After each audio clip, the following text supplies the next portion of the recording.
Cost, again, it's, as I mentioned, it is impacted by the location that you want to be, but the plot is going to be a big portion potentially of your build budget.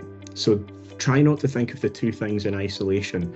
We're not building a house, we're building a house on a plot. So our overall budget needs to include the plot, the build cost, our architectural fees, contingency, borrowing fees, professional fees for applications.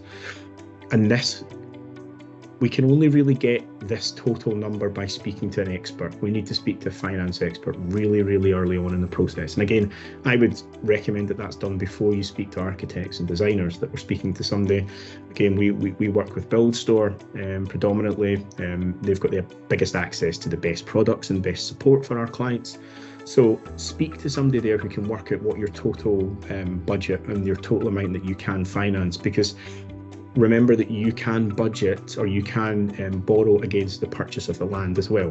So if it's got planning, you can borrow against the purchase of the land, not just the build. So a lot of people fall into the trap of using all their savings to purchase the land, and then they're really stuck when they have to put money up front for buying their off-site fabricated kit or windows and doors. So do an overall holistic view of your finance, and then start looking at saying, right, well, actually, I need to build 150 square metre house, and it's going to be at £2,000 to £2,500 per square metre for a self-build.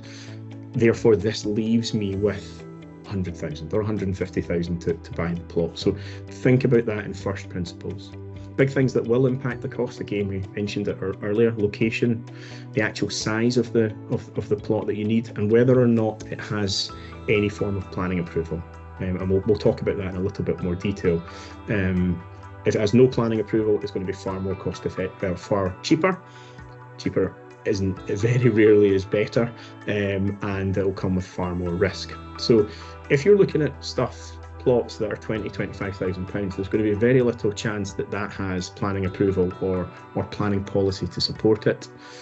Plots range from anything from 75 up to 250. In certain areas, you might be looking at 500 to over £1 million. Or again, if you're buying a current residential property to demolish and start again, then you're going to have the value of the current house and the value of the land on there. So really think about what it is that you can afford, because it will massively impact the available budget for the rest of the project.